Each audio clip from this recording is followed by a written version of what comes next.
Well, I guess soon I can walk around and show you what this rain might have done. This is supposed to be like that the whole day, and that is also why the generator is running.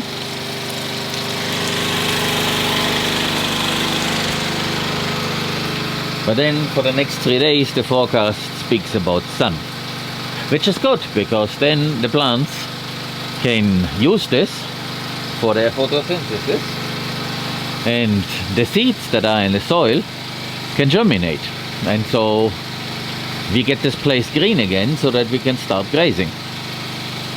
So this is very good, but we need to see how it continues. Supposedly after 3 days of rains, sun, there will be rain again.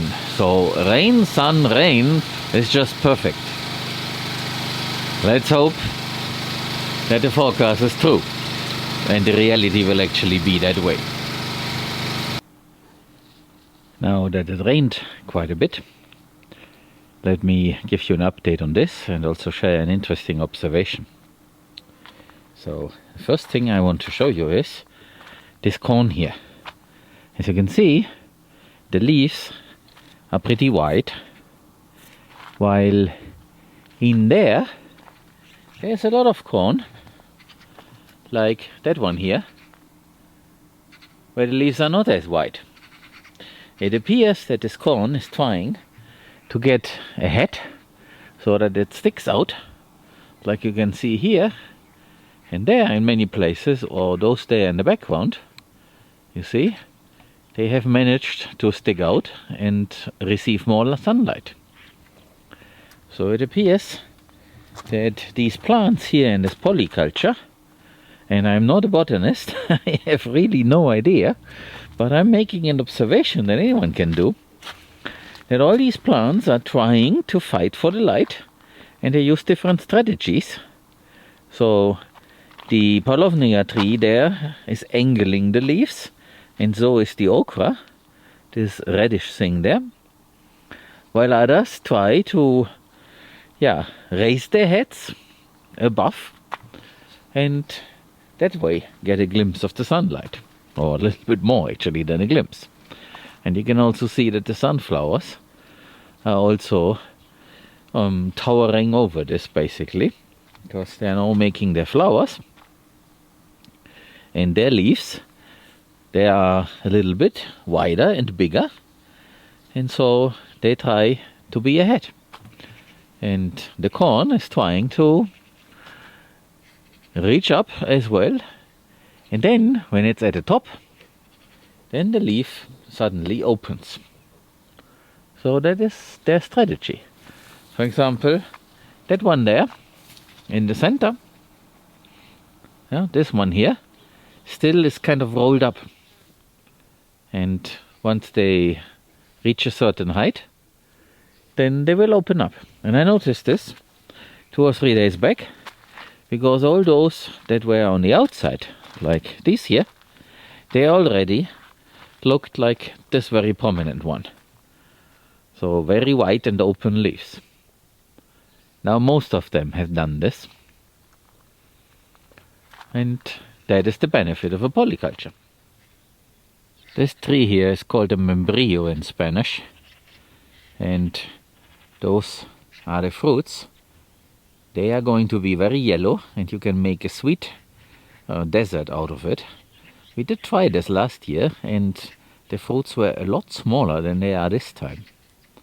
So we had this very prolonged drought, and well, we have it every year, but this time we got half of the rain, and somehow we managed, with a little bit of drip irrigation, I have to admit, that this grows very well, and the fruits are very interesting because they're now a lot bigger. We will see how that is going to look like when they are ripe, how they will taste.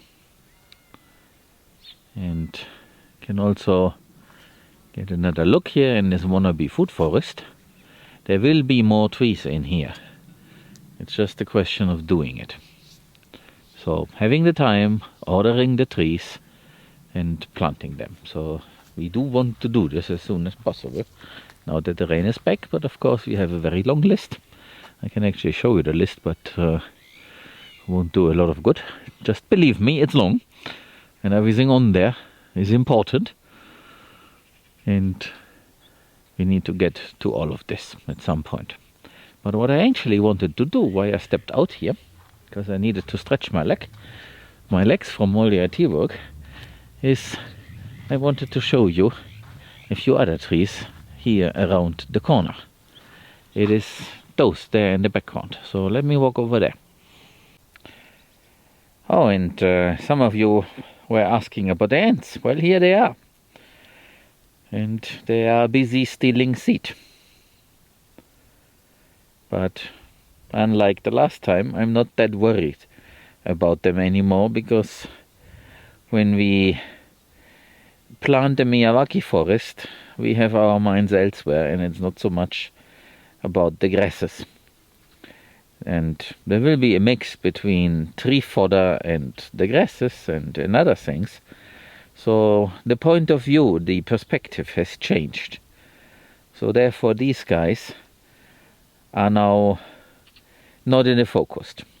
And that's probably also a good thing, because I do understand that they have beneficial properties. Of course, too much of them is a problem. But then we also have a lot more birds now. And chickens and the wild birds, it's not so far away from each other. All these magpies, they eat. So I would think for the time being we just let them be and see what happens. And the chicken, they will come, but they will come in a different way inside of the new forest. So that is what I wanted to show you. So these are the Palovnia trees that were planted very late. And it's all those trees that originally were attacked by rats and stripped off of their leaves. But they are looking very healthy. We lost about 3 in here, but all of the others, they are looking very good. There is a very small one that needs to catch up, but they tend to do that, so no problem.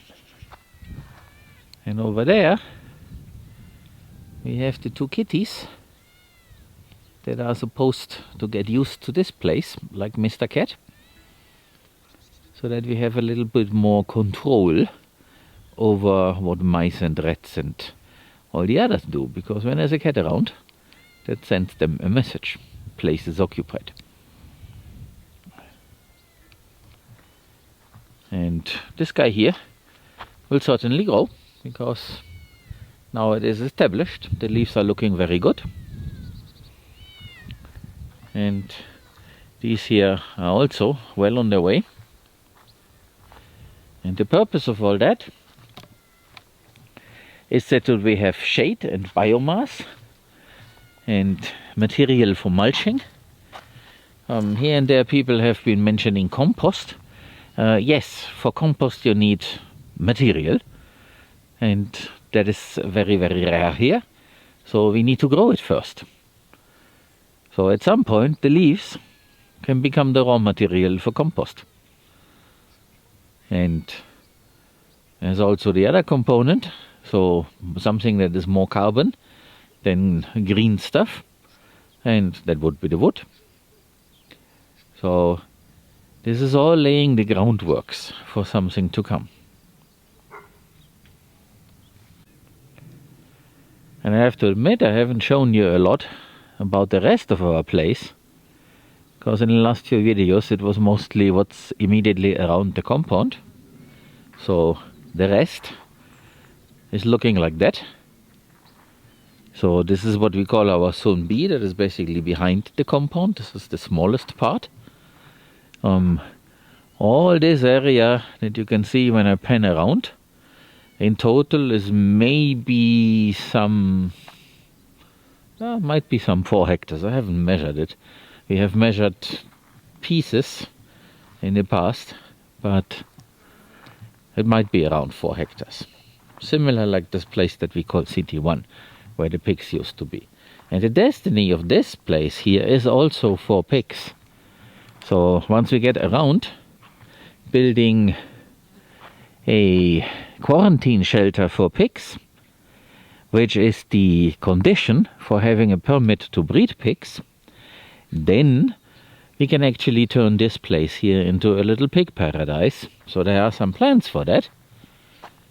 And we started, as you can see there, a little while ago, that fence line, and this will also continue. So we want to enclose it completely so that we can have some pigs in here. Right now it's mostly the place where the horses and the sheep hang out. But eventually this will be the area, and I mentioned this in earlier videos, like a maternity ward, where the sows can have their litter and attend their piglets in the natural way that we are trying to use. So no cages, not anything like that, but instead we give them material so that they can build a nest and then do what a good sow is supposed to do. So that is the destiny of this. But of course now it's that forest thing, and one part of the forest thing you can see up there.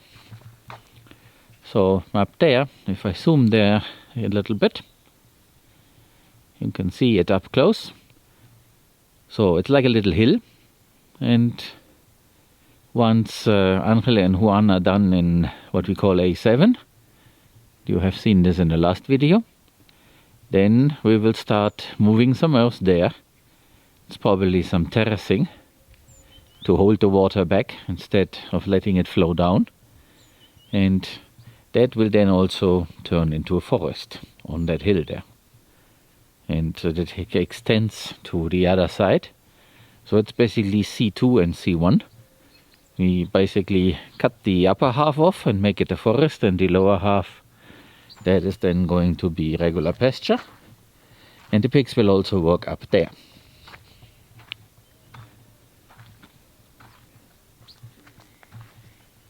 The sheep are looking at me because they see a human, and lately they have been receiving additional feed because he has nothing to eat, as you can see.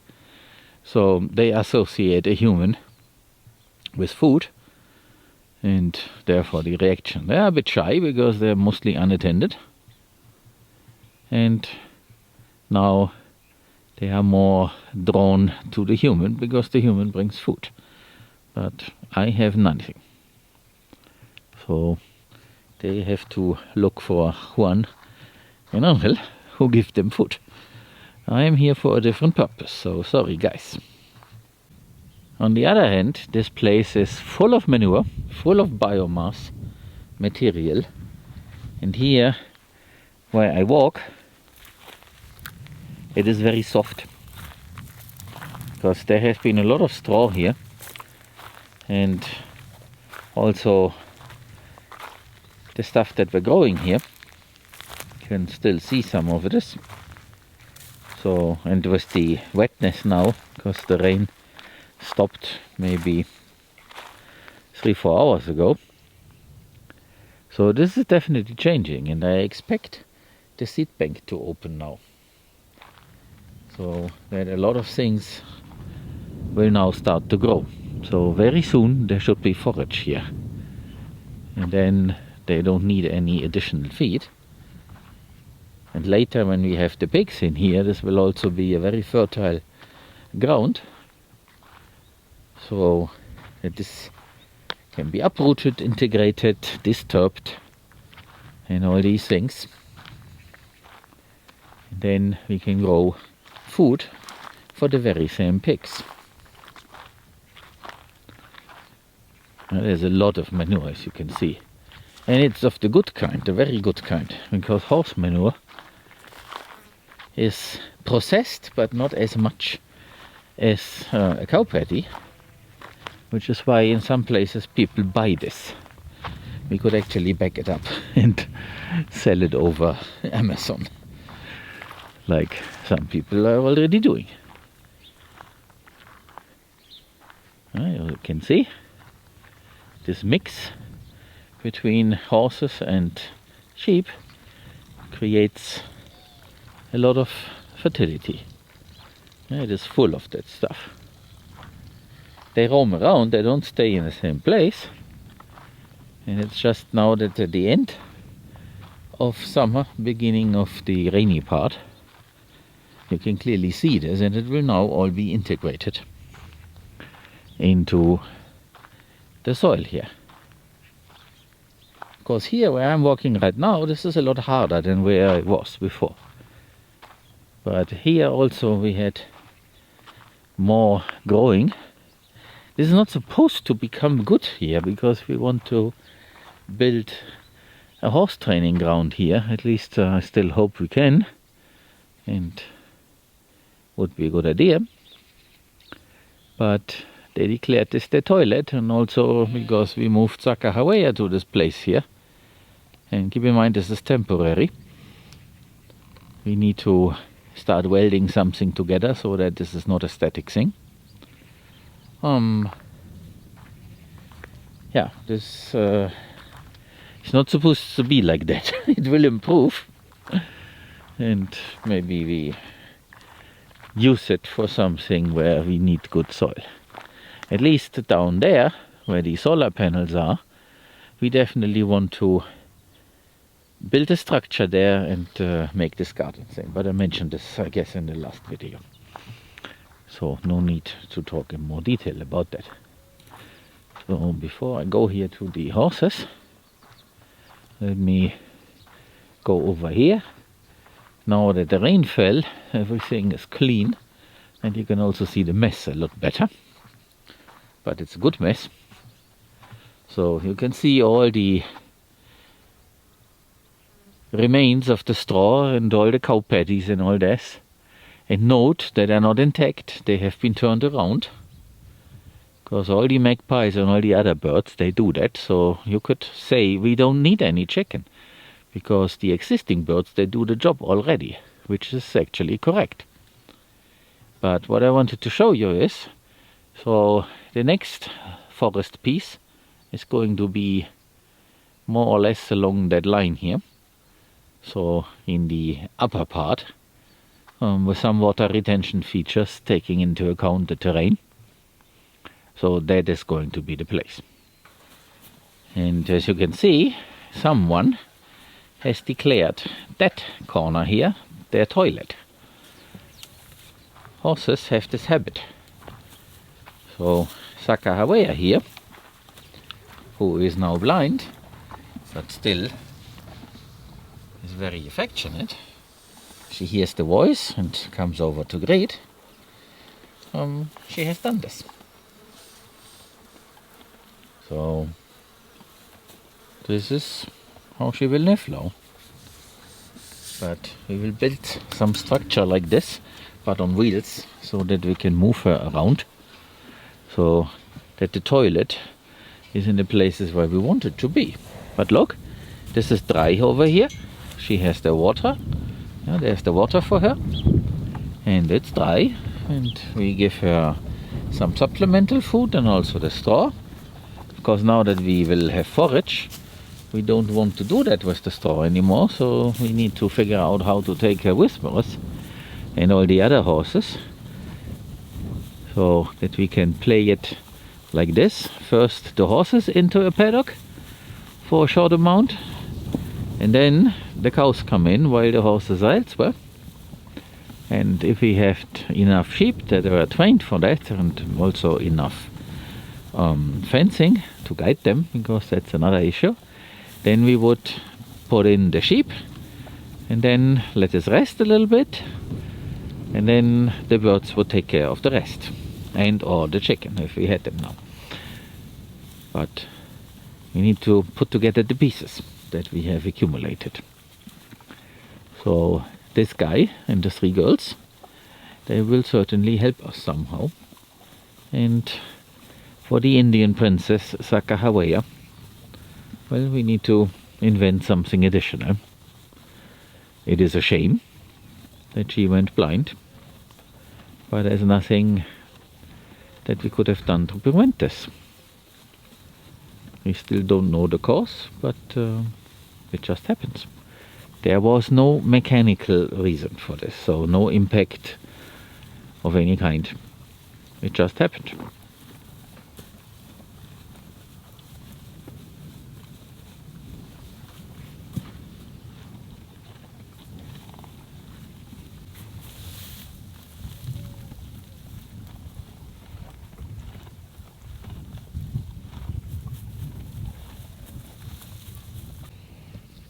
And we continue to find stuff like that.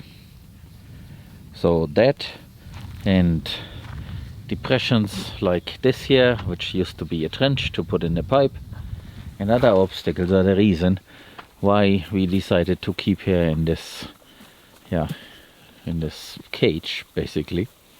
Because to a horse, a broken leg is a death sentence, and we don't want that. So it is a lot better to be in there and have company around instead of following them. That's what she did in the first few days. Well, and actually in the first day after we, or when we noticed that, because we acted quickly, because she, bumped against things, and that was a problem. And in this area there are so many obstacles, the boulders there and depressions and stuff lying around, like this piece of metal, that it would simply be too dangerous, and we don't want to lose her. So here we have another one, Tuscarora. She is the other one who likes to greet and likes humans, because she has learned that humans are good.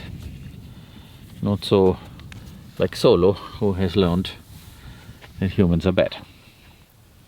That's the difference between a horse that has never treated badly and a horse that has been treated very, very bad.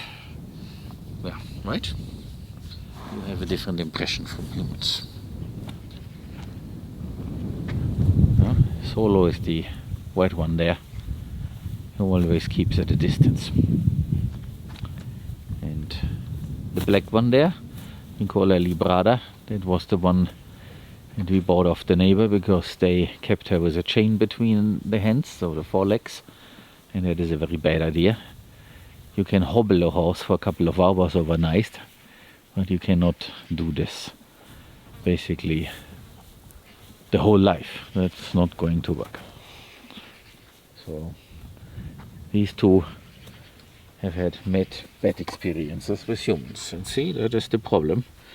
You did step on something that is potentially dangerous. Come. Go. Thank you. So, now I better keep this in my hand, because she's a very sweet one. If your vision is okay and you are agile, then that is not a problem. So for her, it's a non-issue. But for a blind horse, that is exactly what breaks the leg. And this place here is full of that, because we had the pigs here, in this very same spot. There was a waterer that we destroyed. Of course you might say, why don't you clean up and all that? The thing is, we have some plans what we want to do in these places, so cleaning it up wouldn't do us any good. And the horses are very, very smart. That, even at night, is not a problem to them. But not being able to see, that is a big problem. So therefore, the other solution. And we definitely have some ideas for this area here. So, for example, one of those ideas is to have a sitting area here in between those rocks, and those trees, they spend shade.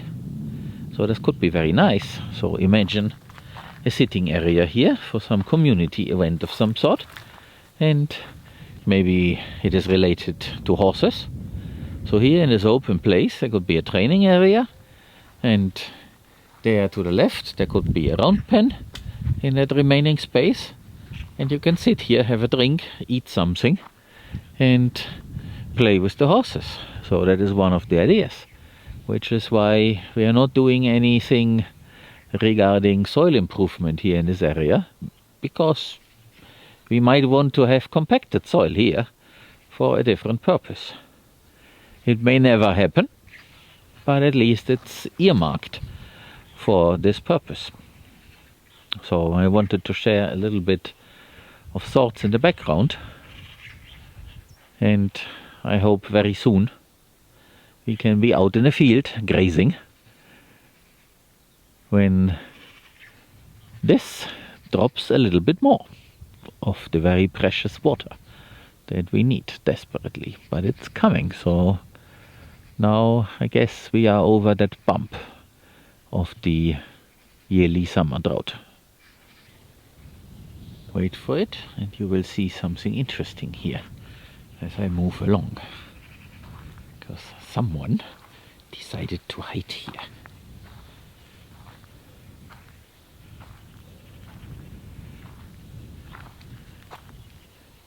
There's Olaf hiding.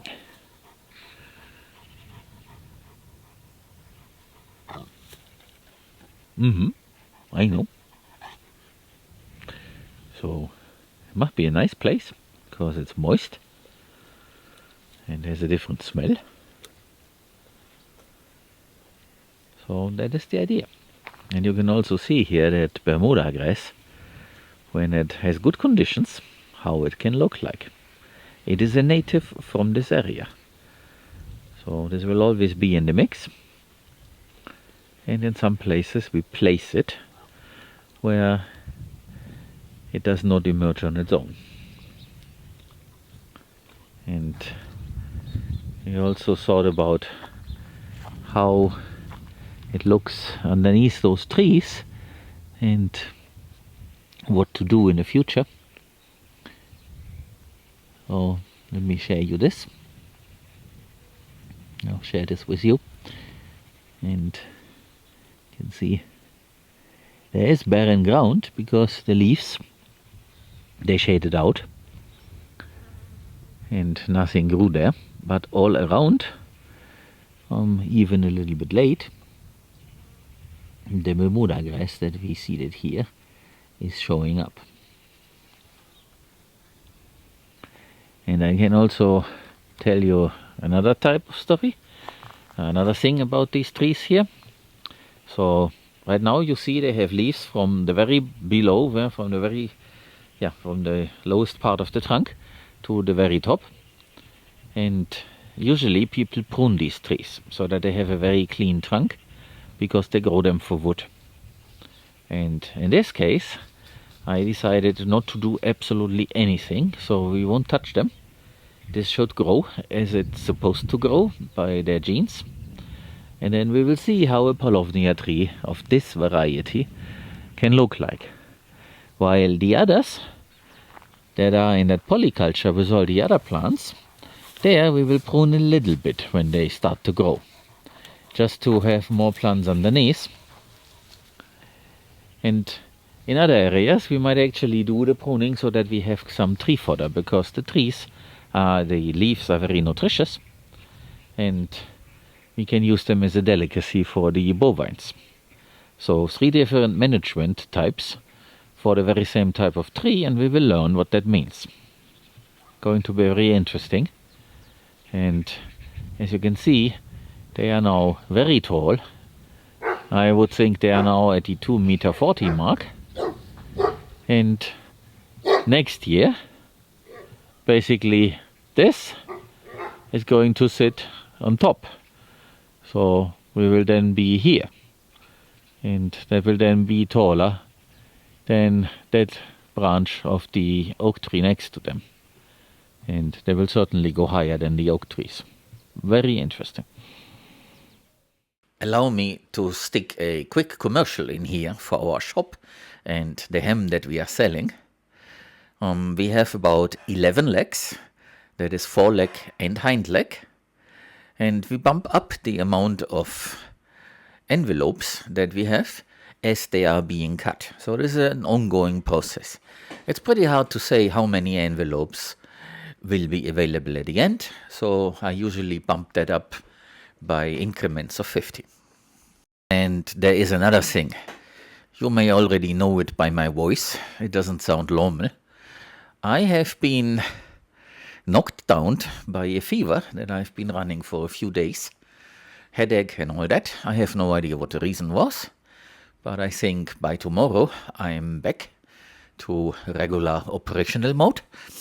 So that is the reason why this video comes out so late, and also a lot of other things did not happen. But it did rain a lot, and I will show you next week.